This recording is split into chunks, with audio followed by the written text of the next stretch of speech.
the via, and so far things are looking really good. Now, we are continuing into our countdown. We're about T-minus 12 minutes to go. I think it's a perfect time for another check-in with John Insprecher. How's it going, John? Well, Shiva, the good news is that the nets are quiet. The teams are currently working. No significant launch vehicle issues. You can see the T clock there on your screen, T-minus 12 minutes, 10 seconds, and counting. Propellant loading is continuing on both the Super Heavy and the ship stages. You can see the graphic on the left-hand side of the screen. Most recently, we began loading liquid oxygen and liquid methane fuel into the header tanks on Starship. Those are two small tanks just underneath the nose of the second stage. Now that started at T-minus 27 minutes. That'll be wrapping up at about that will be wrapping up about T-minus 9 minutes. Now the Starship second stage main fuel and LOX tanks are loaded for flight right now. The Super Heavy first stage booster propellant loading is continuing, and that'll go till about T-minus 3 minutes. We're underway with engine chill as we get ready for T0, and we're also configuring the launch pad for liftoff. The booster hold downs have been unlatched. They'll be ready to retract at liftoff, and the second stage quick disconnect is beginning its configuration for release. The methane and liquid oxygen propellants currently going to the second stage go through that quick disconnect. That's that arm that reaches out from the tower to the base of the second stage. The SpaceX team continues to check in with the Coast Guard. Good news is we've not heard any reports of boats in the safety perimeter as the launch vehicle heads out over the Gulf of Mexico. So right now, T-minus 10 minutes, 40 seconds, and counting. Everything continues to go well for an on-time launch. Now, today's test flight is taking place out of our Starbase facility in South Texas, and that test site has gone through a huge amount of development over the last couple of years. One thing I want to point out, this is a great view from our drone. Not only can we see the pad, but in the fog, kind of in the distance, in the background and to the left of the pad, you can actually see our production facility, which is the other part of Starbase in addition to the launch pad. Of course, as part of rapidly iterating with our test program, we're also rapidly iterating on our production system to produce Starships and Super Heavies. Last year, the Starbase team produced 4 Starship Super Heavy boosters and 5 Starships, along with their 200th Raptor 2 engine. And they're only scaling up from there, Kate. Yeah, it's incredible to think that for 2023, production has 5 boosters and 8 Starships going. So it's incredible. And it's important to have that system fill in basically the manufacturing line so that we have product ready to go as soon as we're done with this test. Yeah, exactly. And ultimately, I mean, we talked about how Starship is an order of magnitude more payload to orbit. But if you're going to go set up a base on the moon or Mars, you're going to need thousands of metric tons of propellants. And so you're going to need a fleet of vehicles that's capable of doing that. Yeah, one thing to note, Starbase directly employs more than 1,800 employees. It's the largest employer in the area, in fact. And we're very thankful to Cameron County for being so supportive. This is a view from the Cameron County Amphitheater. And there's a crowd there. And you could tell by the energy here in Hawthorne as well that everyone's getting really exciting. I feel my own heart rate going up and up. I know. It must be really, really exciting to go see this. And I mean, just the sheer amount of power on Starship, you're going to feel it down there when this thing lifts off from the pad. We've actually got a great shot here of the natural surroundings around the pad. Oddly enough, most of the pads end up being around sort of wild locations like this. But coming up on T-minus 8 minutes, I think it's another good time for check-in with John. Thank you, Shiva. T-minus just over 8 minutes to the first test flight of Starship. Currently, we are pressurizing second stage. We are also closing out liquid oxygen and fuel header loads on the second stage. We're also getting ready for propellant load tank pressurization on the first stage. In fact, we are just now closing out header tank load on the second stage. Now with the header tanks loaded and closed out, that means we're down to just the first stage to finish loading.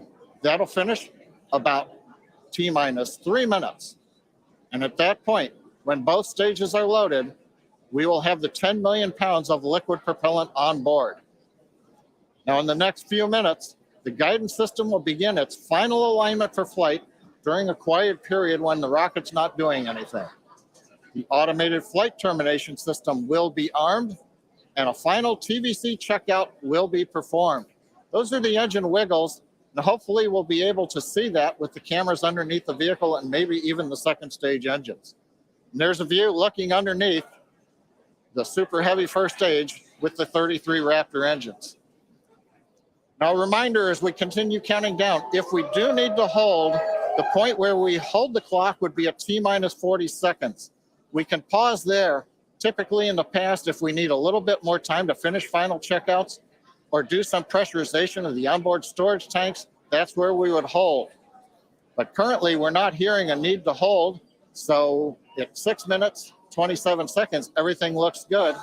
And of course, Kate Shiva, as we get close, we're going to get into the engine ignition sequence of 33 Raptors, and that's going to be something new for everybody.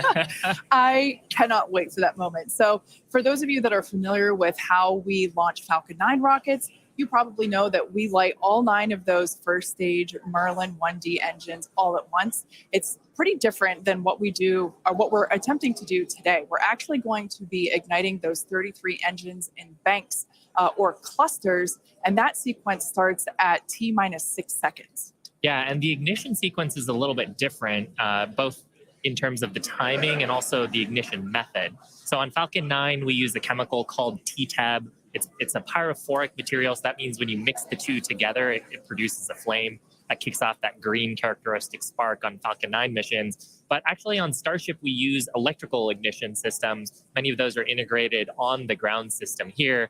And the electrical ignition, we start lighting the banks at T-minus 6 seconds. And then over the next 4 seconds, the 3 sets of banks will ignite and eventually bring the booster up to a thrust to weight greater than 1 and hopefully ascent. Super exciting. Like we said, pretty different from our Falcon 9 launches. And so this will be the first time that any of us have gotten to see this type of integrated test flight with both the Starship and the Super Heavy booster. Everyone's cheering as we get into T-minus 5 minutes. We want to remind everyone that success today is anything. Yeah, it looks fun down there. It I'm sure gonna go does. join them. For today, success is anything that we learn that helps improve the future builds of Starship. If we lift off and clear the pad, we're calling that a win. A great shot of the pad there. A great shot of the quick disconnect on the second stage. You can see the frost line on the booster where that methane is fully topped up. I think we're just coming up on the last few minutes here of propellant fill on the booster. And that quick disconnect is going to separate away as we actually get into the ignition sequence, but it's providing electrical connections now and also providing the propellants that we're loading into the vehicle. Yeah. We're just now under 4 minutes until liftoff of the Starship flight test. We've been following along for what honestly seems like days and days now, but really it kind of comes down to years. It has been a long time to get to where we are today. Now, fast forwarding a little bit, we have the opportunity to hold, if necessary, at 40 seconds. And we are able to hold there for about 15 minutes or up to 15 minutes and still be able to lift off. Yeah, and that's a little bit different from Falcon for the propellant sequence on Falcon that we don't have the opportunity to hold. So that's a cool new capability on Starship. Yep. Right now, T-minus 3 minutes, 10 seconds and counting. We've got some great views from the drone. It's nice that the fog is slowly lifting. We get some of the blue skies, hopefully good views. What we're waiting for right now is closeout of propellant loading on the first stage. That should be wrapping up here shortly. In fact, it looks like fuel fill and drain valves are coming closed. That means first stage is fully loaded, second stage fully loaded, and at 10 million pounds of propellant on board the Starship launch vehicle. I want to take a quick moment to say that the crowd energy here is electric. I feel like it's Falcon Heavy test demo all over again. And hopefully you'll hear us as we get into the plus count. But right now, next activity is coming up. The flight termination system arms at T-minus 2 minutes. Thrust vector control checkouts at T-minus 2 minutes. And then after that, major activity will be the T-minus 40-second gate. There's a view looking up at the 33 Raptor engines. There are 20 engines in a circle on the outside. And as Shiva said earlier, 13 engines on the center. Those are the ones that gimbal and steer the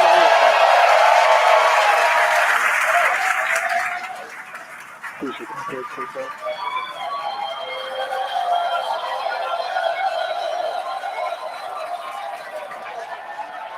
I don't think I've ever seen someone so excited for TBC wiggles.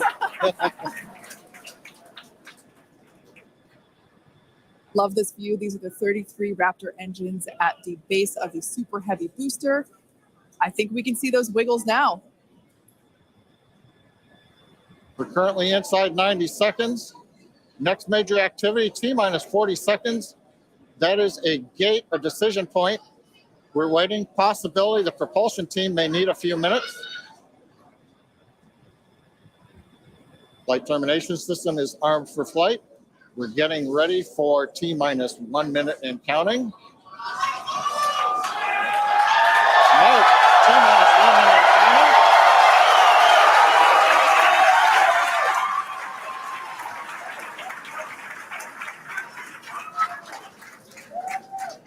Next, we'll see as we get past T-minus 40 seconds for final checks of the vehicle.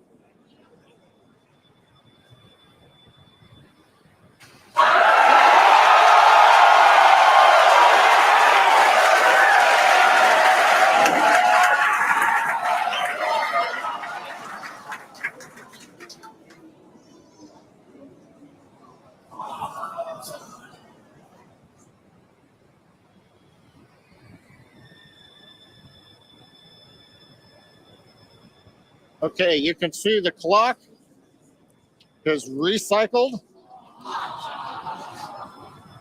Flight director has called a hold. We are recycling. For the moment, we'll see where they move the clock back to. They could hold at T-minus 40 seconds. They could go to an earlier point.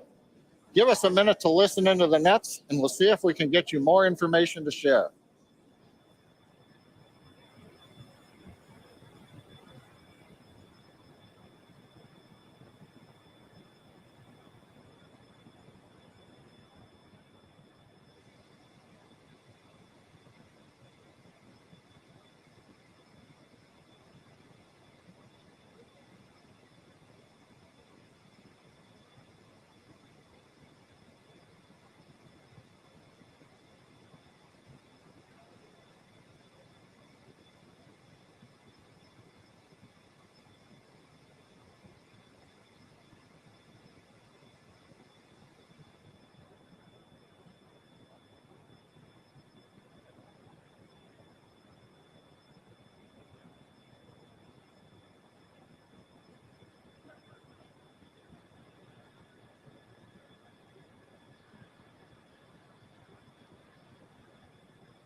John Innsbrucker again here at the Hawthorne webcast desk. We're holding a T-minus 40 seconds. What we've heard so far is we have a couple of issues we're working. One is the booster tank pressurization. Final pressurization was just a little bit long. That's not unusual. We've held at T-minus 40 seconds before to pressurize. That appears to have been resolved. At the same time on the second stage, they're working some final purging. We should know very shortly if that is cleared and if we'll continue the countdown. Everyone, especially that person, is excited to keep going. Like John said, we should know shortly if we are able to continue. But as we mentioned before, we are able to hold up to 15 minutes and still be able to lift off today. Yeah, on Falcon 9, it's a little bit different. Once we start propellant loading, we pretty much have to go at the targeted time. Otherwise, the propellants can warm up and we may not have the performance for that particular mission profile. It's a little bit different on Starship. Folks, if I can interrupt, yeah, it looks like they're clearing all the flags and we're going to release at T-minus 40 seconds. That is amazing news. Amazing. Team working quickly through their issues on first and second stages. And I'm sure all of the rehearsals and simulations that they've been doing have prepared them to evaluate this data quickly to try to get us in for today's launch attempt.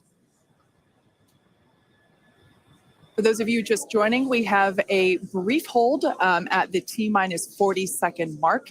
The team is resolving one issue with the bleed purge on the stage 2 Raptors.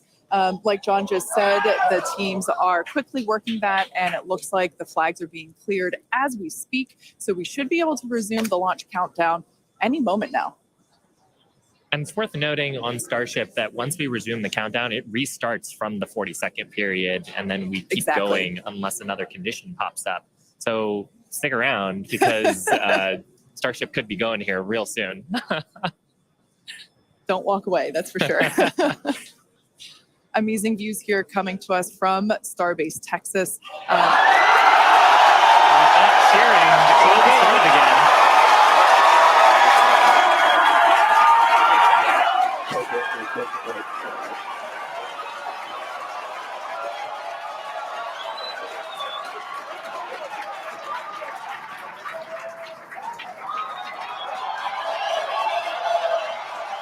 T-minus 15 seconds. 10, 9, 8, 7, 6, 5, 3,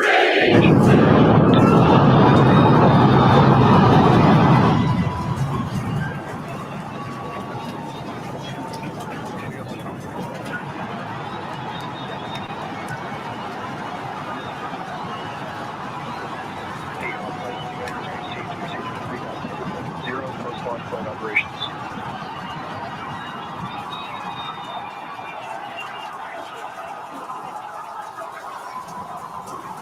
Booster upper chamber pressure is nominal.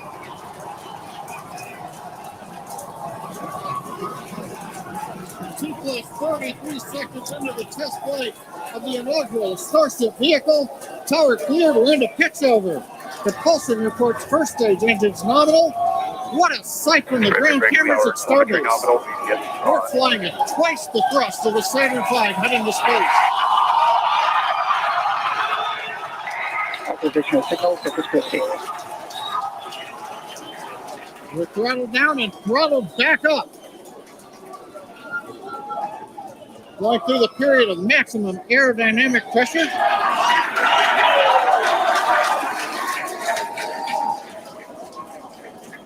As the velocity increases, the density of the atmosphere is decreasing, lessening stress on the vehicle. The call out, next Q now.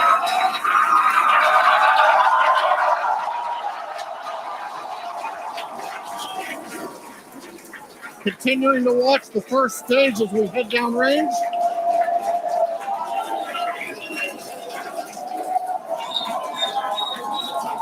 A 100 seconds into flight. Our next major activity is going to be shutdown of the first stage. The Houston tracking station now acquiring the vehicle. With shutdown, we will get separation of Starship from Super Heavy and ignition of the Starship engines. When Starship separates, we light up 6 engines in a staggered sequence. If all goes well, those 6 engines will burn for almost 6.5 minutes. onboard view from Starship. And there's views of the Raptor engines on the second stage as we prepare for stage separation. Now, after stage separation, the first stage will flip and begin a boost back maneuver for landing in the Gulf.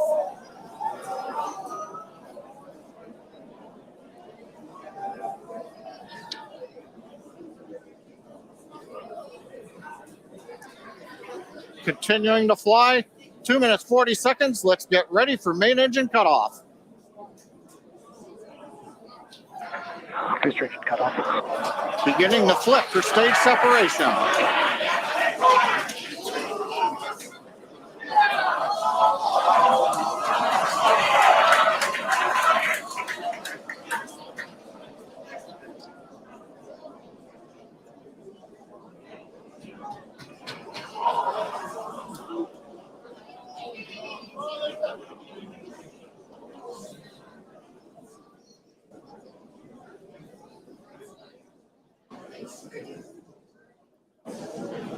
As of right now, we are awaiting stage separation,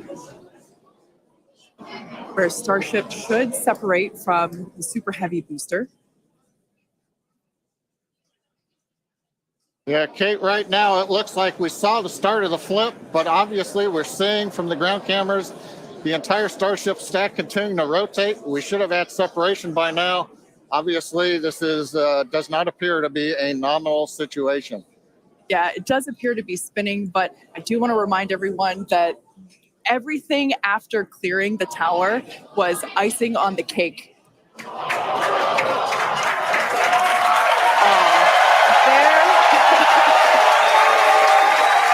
and there, as you saw, as we promised, an exciting end to the Starship inaugural integrated test flight.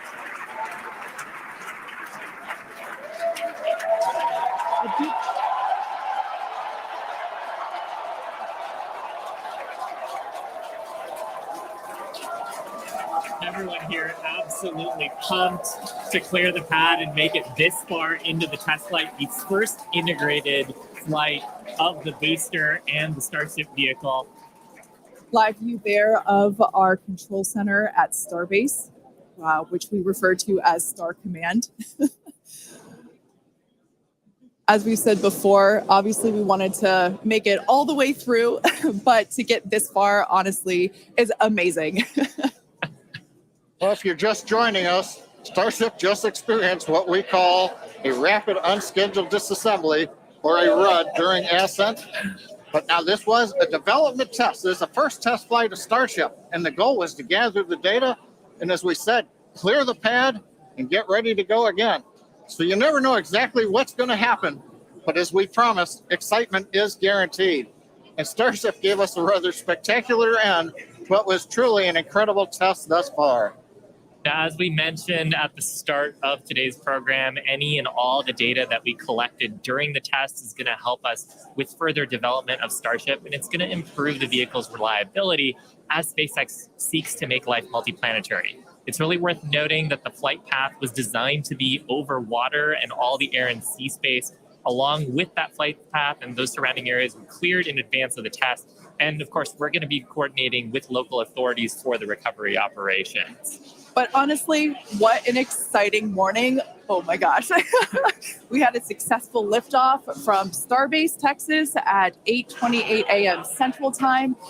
We cleared the tower, which honestly was our only hope. We cleared the tower, and all the data that we collected all the way through all those Raptor, those 33, although I think we saw that 3 Raptor engines were out. But we got all that data, and we got so far as to hoping to see the Starship, the second stage, separate from the first stage, the Super Heavy booster. And unfortunately, we didn't make that happen, but that's okay. It was the first integrated launch, and honestly, today was amazing. Absolutely incredible day.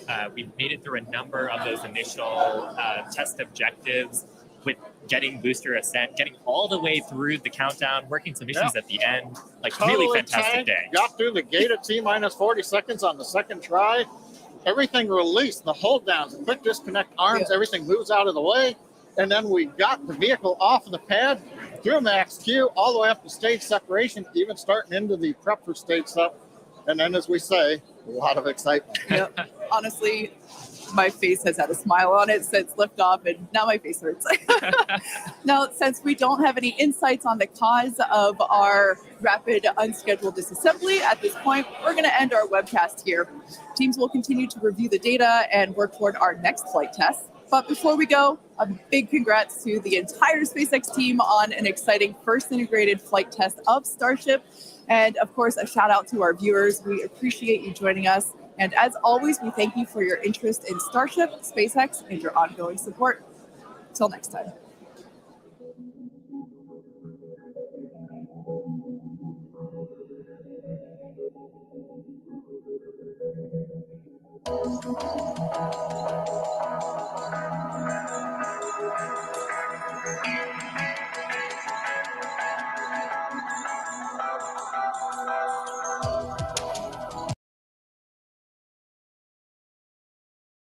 It's everything you wish for. Your site traffic is skyrocketing until this happens. Be careful what you wish for. Build your site on a platform that's engineered for success. So as traffic spikes, instead of overloading your servers, your site infrastructure scales to handle it.